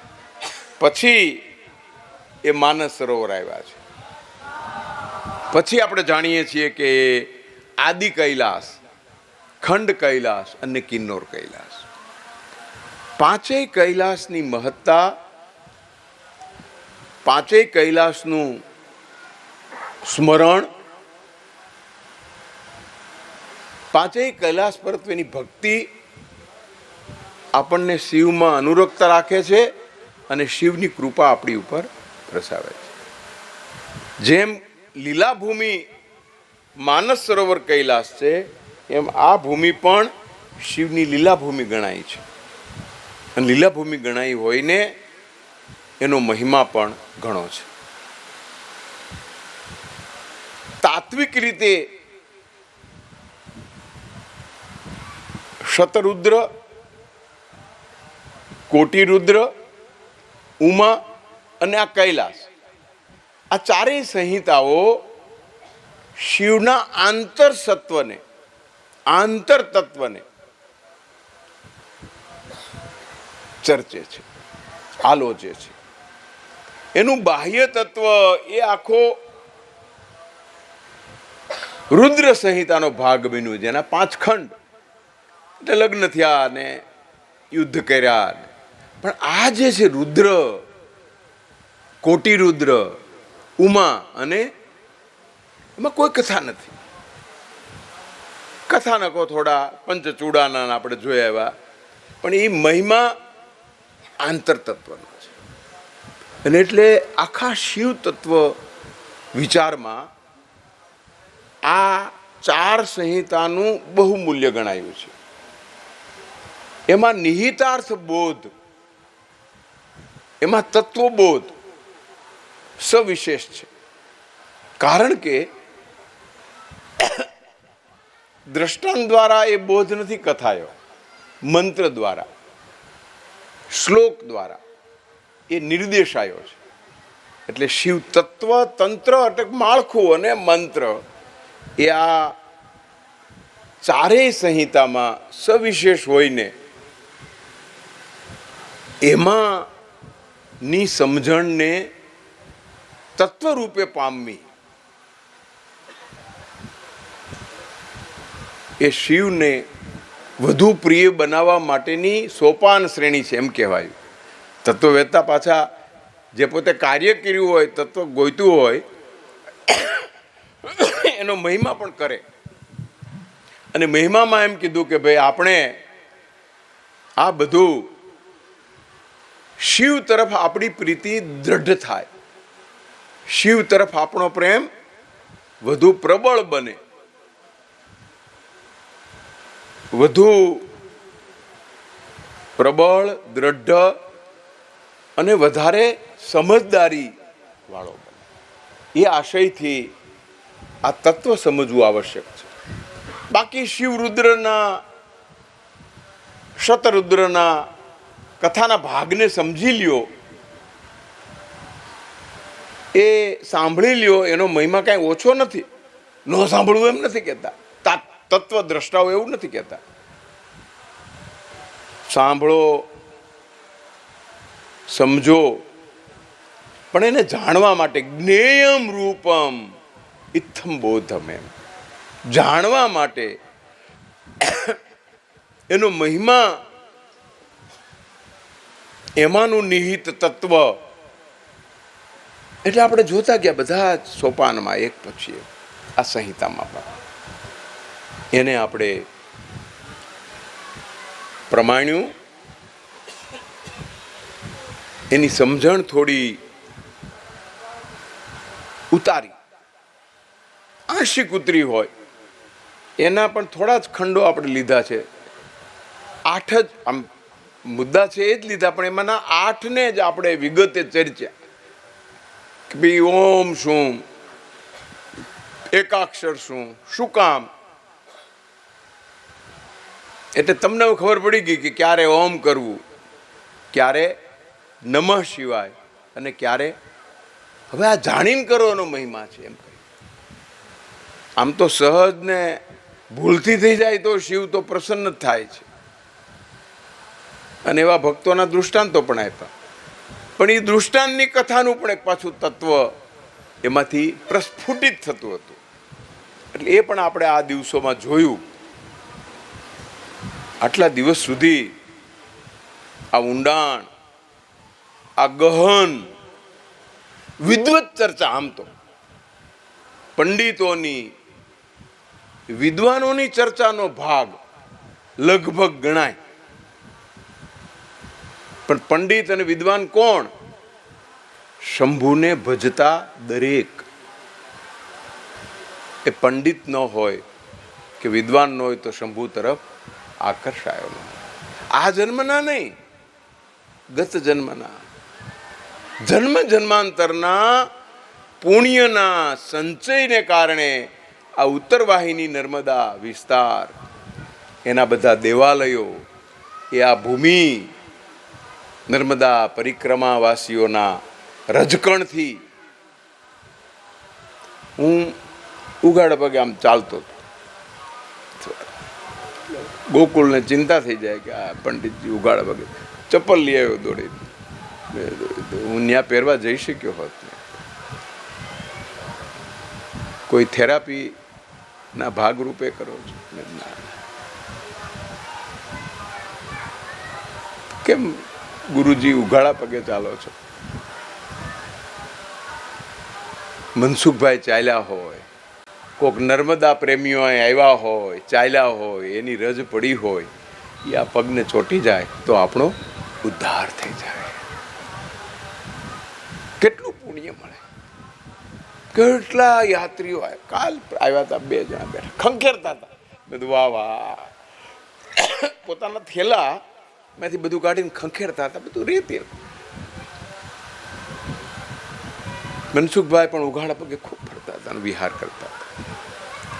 એટલે મેં એવી ભાવના છે કે આવા કોઈક નર્મદા યાત્રીઓના રજ ક્યાંક પડી હોય અને એ આપણા પગને સ્પર્શી જાય એટલે આપણો મોક્ષ. આવા તપસ્વી જેના તપને આપણે જાણી ન શકીએ, માણી શક્યા બધા, એનું આ ફળ પણ માણીએ છીએ. પણ આપણા સમયનો એક મહાન તપસ્વી, અજાણ્યો ઉપાસક, એમ અણધાર્યો આવ્યો અને અણધાર્યો ચાલ્યો. એની સાથેનું અનુસંધાન અને એ અનુસંધાનના ફળ રૂપે જ આ તત્વ ચર્ચા આ કળિયુગમાં, આ કોરોનાના સમયમાં આપણને પ્રોત્સાહન આપે છે, પીડાને બદલે આપણને પ્રસન્નતા આપે છે. એ જ એની ચેતનાનું ફળ છે. તો આ કૈલાસ સંહિતાની સાથે સાથે અંતિમ સંહિતા વાયવીય સંહિતા છે. પૂર્વાર્ધ અને ઉત્તરાર્ધ બહુ મોટી સંહિતા છે, પણ એમાં મહિમા જ છે. પણ એની 2 તત્વ ચર્ચા મેં આ સાથે લેવા ધારી છે. કાલે ખોટી ઉતાવળ ન કરવી, એ પણ દોષ છે. જલ્દી કરો.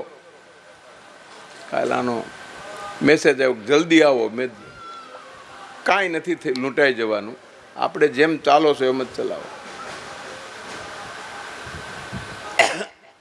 બધું ઇન્સ્ટન્ટ થયું છે. હવે તમે ઘરે બેઠા હતા, મેં કીધું ઢોકળા બોકળા હોય તો મજા આવે, પણ હવે ત્યાં તો તરત જ 15-20 મિનિટમાં તો આવી ગયા. આ કઈ રીતે? આથો નથો નાખ્યો, કાંઈ ચડાવ્યું નહોતું. ના, ઇન્સ્ટન્ટ ઢોકળાનું તૈયાર સામગ્રી મળે છે અને બની ગયા, ખાઓ. આવું ઇન્સ્ટન્ટ બધું જોઈ છે બધાને, ઝડપે. મહારાજ કથા માની છે પણ જલ્દી કરાવજો, પૂરી કરાવજો. 9 વાગે અમારે મેચ શરૂ થવાનો છે. અરે તમારી ભલી થાય. હાલો 8:30 પોણા 9 બને તો 8:30 પોણા 9 નહીં, એટલે અમે જરા ફ્રેશ બેસ થઈને તો જોવા બે. આનું આ સમયમાં આટલી નિરાંત શિવ માટે ફાળવવી, તત્વ માટે. પાછી કથા કે સિરિયલ જોવાની હોય, નાટક જોવાની હોય તો જુદી વાત છે. તત્વ ચર્ચા માટે, સમજવા માટે, એની સાધના માટે સંકલ્પબદ્ધ થવું, સંકલ્પબદ્ધ થઈને પછી એને નિભાવવો, પાળવો. એ આમ અશક્ય, અસંભવિત જેવું લાગે, પણ જોઈ શકાય છે કે એ વસ્તુ શક્ય બની છે. વાયવ્ય સંહિતા 3 રીતે મહત્વની છે. એક તો એ સમાપન સંહિતા છે, સમારોપ. શિવ પુરાણનો સમારોપ અંશ, સમારોપ અંગ ભૂત એ વાયવ્ય સંહિતા છે. બીજું એનું શું મહત્વ છે?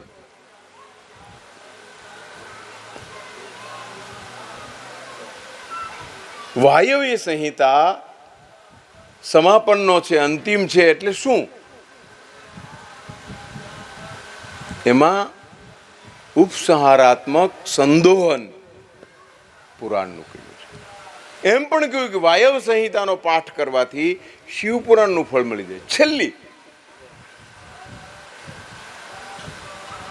મહાત્મા ને વિદ્યેશ્વર સંહિતા ને રુદ્ર સંહિતા ને એના 5 ખંડ, શતરુદ્ર ને કોટી રુદ્ર ને ઉમા સંહિતા ને કૈલાસ સંહિતા, વાયવ્ય સંહિતા પાઠ.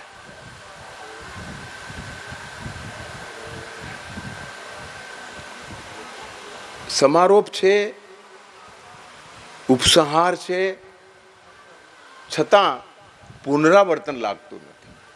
એ શા માટે? એટલે કે બધી સંહિતાના કાંઈ મુદ્દા છે એમ નહીં, પણ બધી સંહિતાના તત્વને એમાં સમાવિષ્ટ કર્યું છે. પછી બિંદુગ્નિ કે ચંચલાની, એટલે એમાં એનો એ શ્લોક આવે, સહજ ભાવેણ પ્રતિબદ્ધ મને.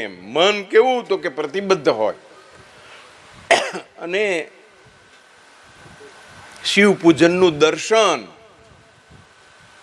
બસ તમે સાક્ષી જ બન્યા છો. કાંઈ આરતી એ લીધી નથી કે કરી નથી, કાંઈ ફૂલ ચડાવ્યું નથી, પુણ્ય મળે. ત્રીજું એમ પણ કીધું કે તમારું આંશિક યોગદાન શિવ પૂજન વિધિમાં કોક કરે છે, કોકે બધી માંડણી કરી છે, ફળ દક્ષિણા બધું ધરાવી દીધું છે, ઘીથી ભરેલો દીવો છે, પણ વાટ ઠરવા આવી છે. એટલે પેલો એનું વસ્ત્રનું વાટ કરીને એ દીવો ઘી કોકનું સળગાવ્યું, પ્રગટાવ્યું છે, કોકે પોતાનું માત્ર એક ચીથરું છે. એ દીપદાન કહેવાનું. અને એ દીપદાનનો મહિમા પછી એને કુબેર સુધી પહોંચાડે છે. પહેલા એ જન્મમાં તો આવું થઈ ગયું, દુષ્ટ છે અને આવું થઈ ગયું છે. પ્રદોષ, ઉપવાસ કાંઈ ખાધું નથી, મળ્યું નથી એટલે ખાધું નથી. પણ એવા સમયે દીપદાન કર્યું. રાજાના, કલિંગ રાજાના રાજકુમાર તરીકે અવતાર મળ્યો. પછી પૂર્વજન્મના સંસ્કારથી પછી આ જન્મમાં દીપમાળા જ કર્યા કરે. બધે ક્યાંય મંદિરમાં જાય તો દીપમાળા કરો. પ્રજાને પણ હુકમ કર્યો ભગવાનની આગળ. આપણે એ પણ જોયું કે આ દીપનું મહત્વ શું છે, દીપદાન એટલે શું, દીપ શું છે. આપણો આશય તો તાત્વિક સમાલોચના કરવાનો હતો. કથા જ કહી દીધી, મજા આવી કે વાહ, જોકા બોકા આવ્યા નહીં એને કારણે રસપ્રદ હતું.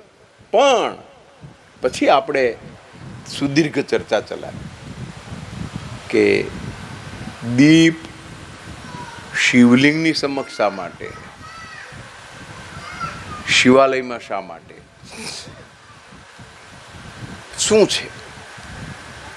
પછી આપણે કહ્યું કે શિવનું રૂપાંતરણ, સ્થાનાંતરણ જ્યોતિર્સ્તંભ તરીકે થયું. જ્યોતિર્સ્તંભ જ્યોતિર્લિંગમાં પામ્યો, પણ જ્યોતિ સ્વરૂપે પ્રગટ થયા છે. એ જ્યોતિ સ્વરૂપ આપણી આરાધનાનો માધ્યમ બને, આપણી આરાધનાનો ભાગ બને. જ્યોતિર્મય સ્વરૂપેણ પ્રગટ થયા. બ્રહ્માને અને વિષ્ણુને જુદા પાડવા. આમ તો અગ્નિ જ કરો તો કંઈક આગા ભાગે આમ કાંઈ બથે આવવાની તૈયારી કરે છે તો જરાક વિચાર થાય. કલ્યાણ, શિવનું કામ જ આ છે કલ્યાણકારી કરવું, પણ એના માટે જાતે જલી જાય છે, જાતે જ્યોતિ બની જાય છે અને પ્રાગટ્ય થાય છે. તો આ જ્યોતિ નું લઘુ રૂપ એ દીવો છે, જ્યોતિ જ છે. આમ ભો દીપ દેવરૂપસ્ત્વમ કર્મ સાક્ષી વિઘ્ન કરું યાવત કર્મ સમાપ્યત તાવદત્ર સ્થિરો ભવ. આટલો એનો આપણે એ સાક્ષી છે. ઓલા કેતકીના ફૂલને સાક્ષી નથી બનાવવાનું, દીપને સાક્ષી બનાવવાનું. તો વાયવ્ય સંહિતા આવા 18 ઘટકો એમાં બે ઉત્તરાર્ધ ને પૂર્વમાં થઈ પૂર્વાર્ધમાં મુકાયા, બંનેમાં 9-9. શું કામ?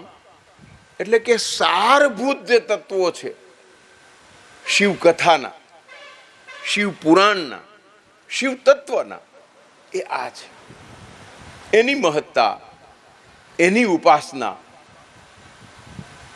એનું અનુરણન એટલે પડઘા. પુનરાવર્તન ન કહ્યું, અનુરણન એમ. એટલે એ તમે જે બોલ્યા હતા એનો પડઘો છે. એ કોપી કે પુનરાવર્તન પુનઃ અભિમંત્રેણ એમ નથી. બીજું, વાયવ્ય સંહિતામાં 3 વસ્તુને સાંકળી લીધી છે. પૂજન, બધી વિધિ આપણે જોઈ કેવી રીતે, કયા પ્રકારે.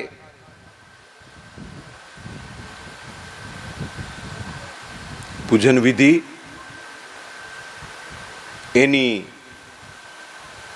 પ્રાણ પ્રતિષ્ઠાથી માંડીને લિંગ સ્વરૂપે સંપૂજ્ય વિધિ, એના મંત્રો, શાસ્ત્રો, સ્તોત્રો, એના શ્રવણપાનની પાઠની વિધિ. તો પૂજન, અર્ચન અને શાસ્ત્રો સંવાદ, શાસ્ત્ર કથન પઠન, એ શું ફળ આપવાનું છે? ત્રિવિધ રૂપેણ શિવ સંપૂજ્ય. પૂજનમાં, એની વિધિ વિધાનમાં, શાસ્ત્રમાં અગત્યનું જે મહત્વનું રૂપ છે એ તો પેલા મંત્ર છે, એને સ્થાન આપ્યું. એકાક્ષર, પંચાક્ષર અને ષડાક્ષર. વાયવ્ય સંહિતા શિવ કથાંતે, શિવ તત્વ આરાધનાને અંતે પુનઃ પુનઃ વારંવાર ભક્તોને શિવમય બનવા, એમાં તન્મય થઈને, એમાં તદ્રૂપ થઈને અને તલ્લીન થઈને, તમે નથી તલ્લીન થાવ, એનું મહત્વ છે. એમાં તદ્રૂપ થાવ. એ વિધિ વિધાન રૂપે ક્રિયાકાંડના ભાગ રૂપે ગુરુદ્ર માયનો છે તો હાલો બ્રાહ્મણને બોલાવી લઈને જટ પૂરું કરીએ. 3 વસ્તુ કીધી: તન્મય થવું, તદ્રૂપ થવું, તલ્લીન થવું. તમે સાંભળો પણ પછી સમયે થોડો ફોન બંધ જોઈ કોઈના મેસેજ આવ્યા છે કે નહીં, સહેજ પણ વિચલિત. પ્રદેશના વિદ્વાનોએ ચર્ચા કરી, એમાં નો ડેવિએશન ઇન શૈવ ડિવોશન એવું એક પુસ્તક લખ્યું વિદ્વાને. બાકી બધા એમાં ચાલે. નાચ ગાને ચાલે, ગરબાય ચાલે.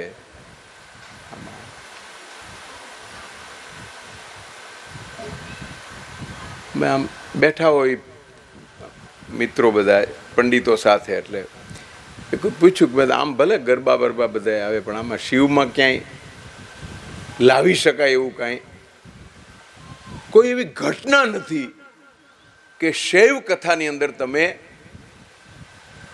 ગરબા લાવી શકો. ગરબા બધાને બોલવું ને તમે બધા પછી ગાતા ચાલુ થઈ જાવે, એવું કથાનક જ નથી. તો કે પણ તોય ગરબા ગવરાવે છે, પણ કેવી રીતે જોડે આની સાથે? મને કે તમે વાતમાં તો બોલ્યા કે પાર્વતીનું એક નામ શ્યામા છે, શ્યામા છે. એટલે પછી શરૂ થઈ જાય, શ્યામા સાંભળજો સાદ મારી બહુચરા, અંબા અભય પદ દાય નિર, ચાલુ. નો ડાયવર્ઝન, ડાયવર્ટ થવાનું નથી. એકાગ્ર ચિત્તે એકનિષ્ઠ ભાવે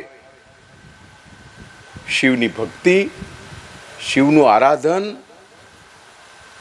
કરવું કપરું છે, પણ અશક્ય નથી, અસંભવિત પણ નથી. એ સંભવિત છે, એ શક્ય છે અને થવું જોઈએ.